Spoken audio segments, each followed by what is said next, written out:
Hello और welcome. आज हम बात करेंगे एक बहुत ही ज़रूरी टॉपिक पर, हमारी रोज़ की एनर्जी और न्यूट्रिशन। अच्छा, कभी ऐसा होता है कि खाना तो ठीक ठाक खाया, फिर भी पूरे दिन थकान सी महसूस होती है।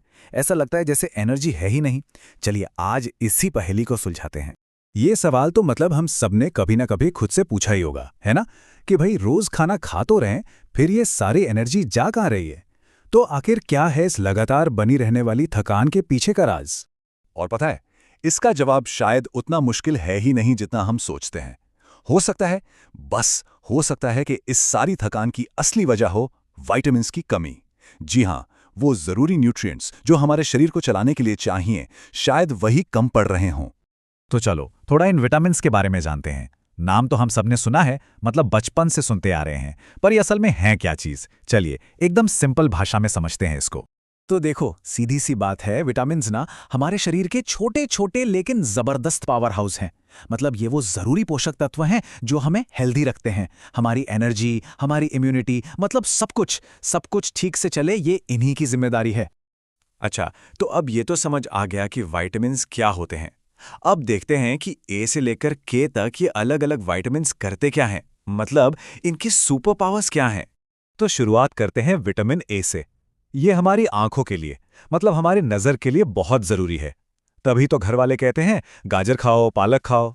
फिर आता है विटामिन बी। ये समझ लो कि हमारी बॉडी का एनर्जी कन्वर्टर है। जो हम खाते हैं उसे एनर्जी में यही बदलता है, और ब्रेन के लिए भी बहुत अच्छा है। और हाँ, विटामिन सी को कैसे भूल सकते हैं? ये तो हमारा इम्यूनिटी वाला सुपर हीरो है। सर्दी जुकाम से बचाता है। और मिलेगा कहाँ? नींबू और आंवला में खूब सारा। इसके बाद है विटामिन डी, जिसे सब सनशाइन विटामिन भी कहते हैं। क्यों? क्योंकि ये धूप से मिलता है और करता क्या है, हमारी हड्डियों को बनाता है एकदम मजबूत। फिर है विटामिन ई, जो हमारी स्किन और बालों का दोस्त है। चमकती त्वचा और हेल्दी बालों के लिए बादाम खाना शुरू कर दो। और आखिर में विटामिन के, ये बहुत जरूरी है। जब भी चोट लगती है ना, तो जो खून का थक्का जमता है वो इसी की वजह से, और ये मिलता है हरी भरी सब्जियों में। अच्छा, ये तो हो गई अच्छी अच्छी बातें कि विटामिन्स क्या करते हैं। पर अगर इनकी कमी हो जाए तो, मतलब बॉडी क्या सिग्नल देती है? इन लक्षणों को पहचानना भी बहुत जरूरी है।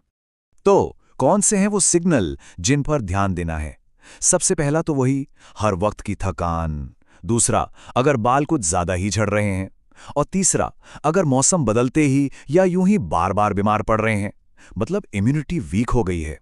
ये सब इशारे हो सकते हैं कि बॉस, बॉडी में विटामिन्स की कमी हो रही है। तो अब आते हैं सबसे जरूरी सवाल पर। ठीक है, प्रॉब्लम पता चल गई, पर इसका सल्यूशन क्या है? हम हेल्दी कैसे रहें? और अच्छी बात यह है कि इसका तरीका ना बहुत ही सिंपल है। चलो देखते हैं कि हमें करना क्या है। देखो, प्लान बहुत ही सीधा और सिंपल है। स्टेप 1, एक बैलेंस डाइट, मतलब खाने में सब कुछ होना चाहिए। स्टेप 2, अपनी प्लेट को कलरफुल बनाओ, रोज फल और सब्जियां जरूर खाओ। स्टेप 3, रोज थोड़ी देर धूप में बैठना बहुत जरूरी है, खासतौर से विटामिन डी के लिए। और हाँ, सबसे जरूरी बात, स्टेप 4, अगर कोई सप्लीमेंट लेने का सोच रहे हो तो प्लीज पहले डॉक्टर से जरूर पूछ लेना, अपने आप कुछ भी नहीं। तो आखिर में बात बस इतनी सी है कि हमारी हेल्थ हमारी अपनी जिम्मेदारी है। बस कुछ छोटे छोटे सही कदम उठाने की जरूरत है। उम्मीद है आज से सबकी डाइट में कुछ नए और हेल्दी रंग जरूर जुड़ेंगे।